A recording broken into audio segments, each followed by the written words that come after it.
Hello student,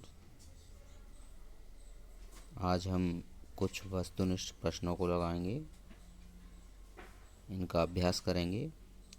क्योंकि वस्तुनिष्ठ प्रश्न न केवल सेट या नेट की परीक्षाओं में पूछे जाते हैं, बल्कि किसी भी प्रतियोगी परीक्षा में जिसमें हिंदी पूछी जा रही हो, उनके पूछे जाने का प्रकार वस्तुनिष्ठ होता है और एसआई की परीक्षाओं में भी पूछा जाता है। तो हम हिंदी साहित्य में से कुछ सिलेक्टिव प्रश्न लेकर आया हूँ आज मैं, तो उनका अभ्यास करेंगे। चलिए शुरू करते हैं। पृथ्वीराज रासो के वृहत रूपांतरण में कुल कितने सर्ग हैं? यहाँ पर इन सर्ग को समय भी कहा गया है, तो इसका सही उत्तर क्या होगा? आप अगर देना चाहें तो दें। 5 सेकंड बाद मैं खुद ही इसका जवाब दे दूंगा। इसका सही उत्तर होगा 69। अगले प्रश्न की ओर आते हैं। पाहुण दोहा के रचयिता कौन हैं?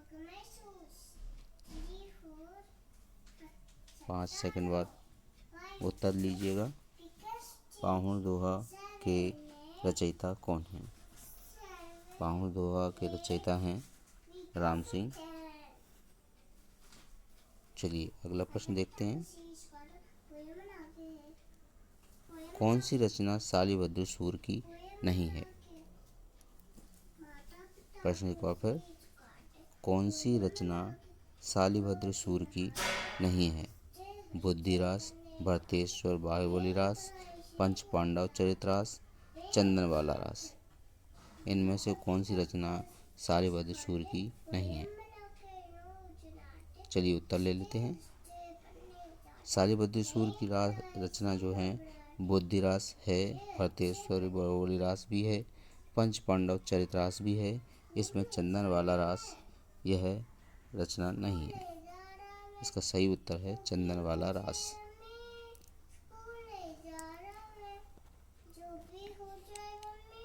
चलिए नेक्स्ट क्वेश्चन। खुमान रासों की प्रमाणिक प्रति कहाँ संग्रहित की गई है? एक बार फिर पढ़ लेते हैं। खुमान रासों की प्रमाणित प्रति कहाँ संग्रहित की गई है? इसका सही उत्तर क्या होगा? पुणे संग्रहालय, मथुरा संग्रहालय, जयपुर संग्रहालय या ग्वालियर संग्रहालय? इसका सही उत्तर दीजिएगा। चलिए उत्तर ले लेते हैं। इसका सही उत्तर है पुणे संग्रहालय। पुणे संग्रहालय में यह प्रति संग्रहित की गई है। अगला क्वेश्चन ले लेते हैं। इनमें से कौन सा विद्वान पृथ्वीराज रासो को अर्ध प्रमाणिक रचना मानता है?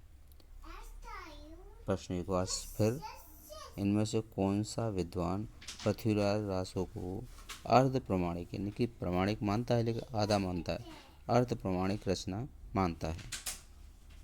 ऑप्शन है आचार्य रामचंद्र शुक्ल, मोहनलाल विष्णुलाल पांड्या, हजारी प्रसाद द्विवेदी, कवि राजा श्यामल दास। चलिए इसका उत्तर लेते हैं। इसका उत्तर है हजारी प्रसाद द्विवेदी, जो इसे अर्ध प्रमाणिक मानते हैं। नंबर 6, रास काव्य परंपरा के अंतर्गत आने वाले उपदेश रसायन के रचयिता कौन हैं? प्रश्न एक बार फिर सुन लीजिएगा। रास काव्य परंपरा के अंतर्गत आने वाले उपदेश रसायन रास के रचयिता कौन हैं? ऑप्शन देख लें। शालिभद्र सूर, ज्योतिश्वर ठाकुर, जिनीदत्त सूर, अमीर खुसरो। इसका उत्तर है जिनीदत्त सूर। अगला क्वेश्चन, अपभ्रंश व्याकरण के रचयिता कौन हैं? अपभ्रंश व्याकरण के रचयिता कौन हैं? उत्तर ले लीजिए। पहले ऑप्शन पढ़ लेते हैं। हेमचंद, विद्याधर, सोमप्रभु सूर्य, धनपाल। चलिए उत्तर ले लेते हैं। इसका उत्तर है हेमचंद। अगला प्रश्न, पृथ्वीराज रासो को शुक शुकी संवाद के रूप में रचित मानने वाले आलोचक कौन हैं? प्रश्न एक बार फिर पढ़ लेते हैं। पृथ्वीराज रासो को शुक शुकी संवाद के रूप में रचित मानने वाले आलोचक कौन हैं? ऑप्शन ले लेते हैं। आचार्य रामचंद्र शुक्ल, हजारी प्रसाद द्विवेदी, धीरेन्द्र वर्मा, रामकुमार वर्मा। इसका सही उत्तर होगा हजारी प्रसाद द्विवेदी। हजारी प्रसाद द्विवेदी।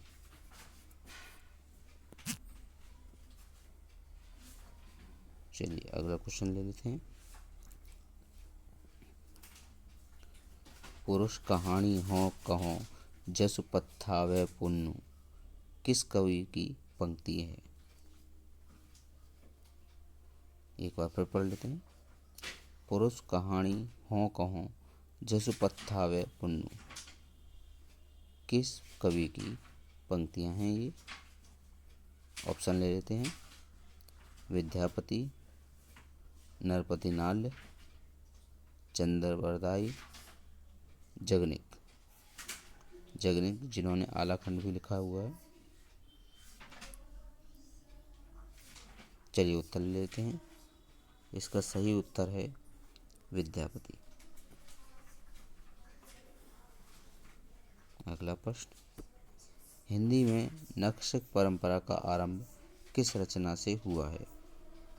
प्रश्न एक बार फिर सुन लीजिए। हिंदी में नक्शक परंपरा का आरंभ किस रचना से हुआ है? ऑप्शन ले लेते हैं। चर्यापद, संदेश रासक, रावलवेल, भविष्यत कथा।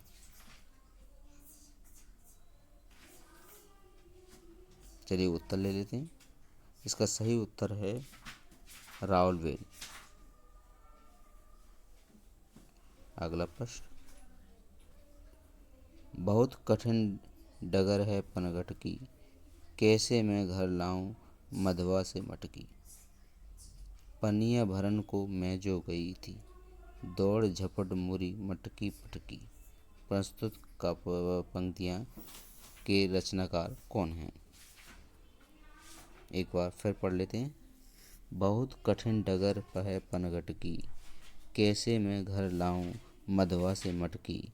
पनिया भरन को मैं जो गई थी, दौड़ झपट मुरी मटकी पटकी। ये जो पंक्तियां दी गई हैं वे पंक्तियां किस रचनाकार की हैं? ऑप्शन ले लेते हैं। मीराबाई, भारतेंदु, खुसरो, रसखान।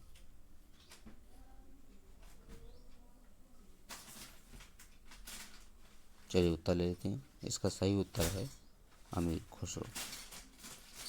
यहाँ पर भ्रमित हो जाते हैं क्योंकि यहाँ पर कृष्ण का उल्लेख मिलता है और कृष्ण के विषय में यहाँ पर मीराबाई या रसखान दिखाई देते हैं, लेकिन ये पंक्तियाँ जो हैं वो खुसरो की हैं।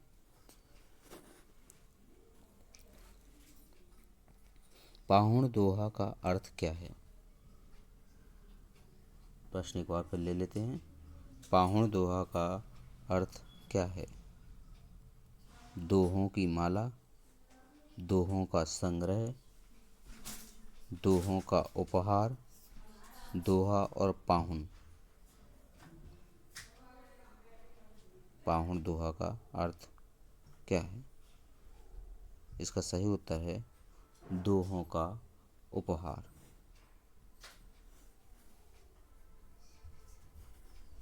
अगला प्रश्न लेते हैं। का कर तरवर पंच विडाल, चंचल चिए पंठ्यो काल।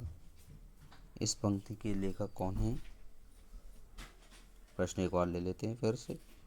का तरवर पंच विडाल, चंचल चिए पैठो काल।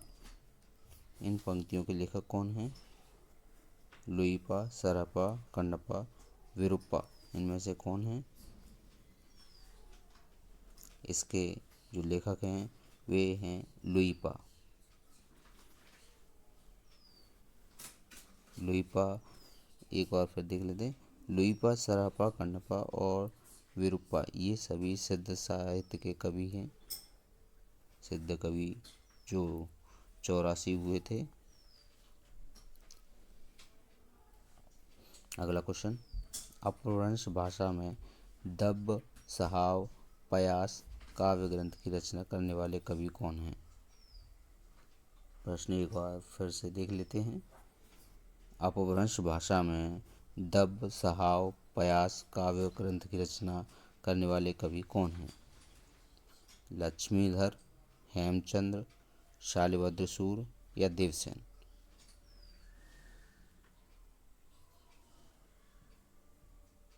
इसका सही उत्तर होगा देवसेन।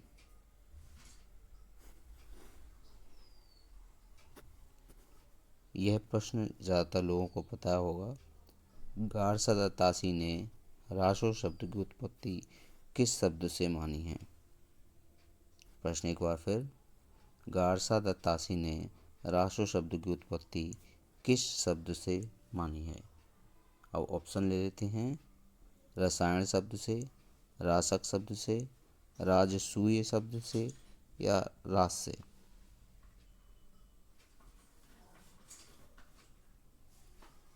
इसका सही उत्तर है राजसूय।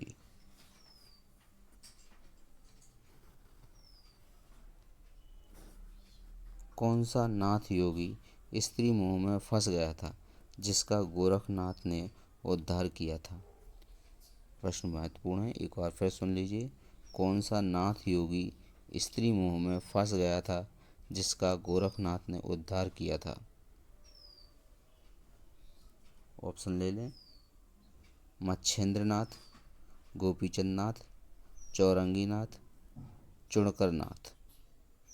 यहाँ पर बता दें नाथ जो कि 9 हुए थे, जो नाथ संप्रदाय है उनके जो कवि हैं उनके नाम हैं इनमें से।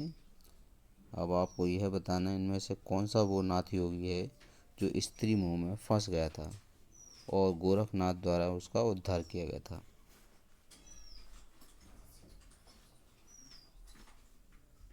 इसका सही उत्तर है मच्छेंद्रनाथ। चलिए अगला क्वेश्चन ले लेते हैं।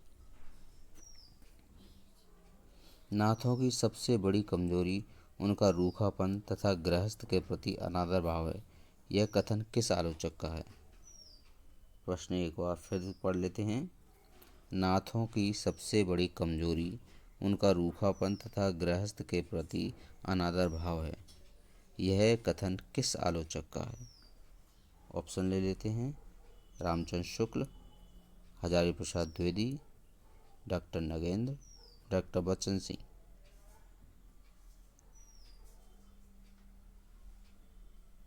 इसका सही उत्तर है डॉक्टर हजारी प्रसाद द्विवेदी।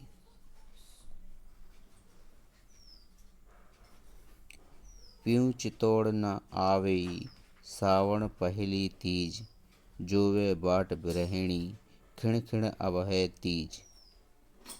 किस ग्रंथ से संबंधित है यह पंक्तियाँ? प्रश्न एक बार फिर देख लेते हैं। प्यूँ चित्तौड़ न आवहीं सावन पहली तीज, जोवे बाट बिरहिणी खिण खिण अबहै तीज। यह जो पंक्तियाँ हैं वे किस ग्रंथ से संबंधित हैं? ऑप्शन ले लेते हैं। पद्मावत, बीसलदेव रासो, चंदनवाला रास, खुमान रासो। इसका सही उत्तर क्या होगा? इसका सही उत्तर है खुमान रासो।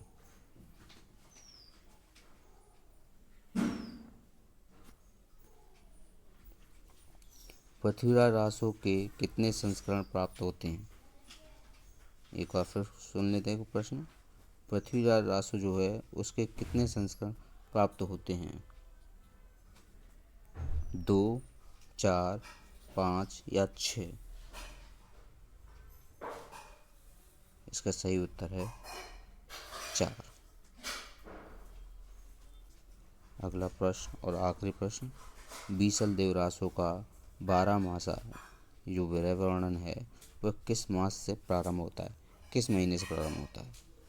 आषाढ़, वैशाख, सावन या कार्तिक? प्रश्न एक बार फिर सुन लीजिए। बीसल देव रासो का जो 12 मासा है वह किस महीने से प्रारंभ होता है? आषाढ़, वैशाख, सावन या कार्तिक से? इसका सही उत्तर है कार्तिक। उम्मीद है आप लोगों को यह प्रश्नावली बहुत अच्छी लगी होगी। इसमें कुछ प्रश्न भी महत्वपूर्ण हैं जिनके उत्तर देकर आपको अच्छा लगा होगा। ऐसे और भी प्रश्नों को मैं लेकर आऊँगा अपने अगले वीडियो में। तब तक के लिए सभी को मेरा नमस्कार। आप लोग मेरे चैनल से जुड़े रहें इसी प्रकार के प्रश्नों के लिए। नमस्कार।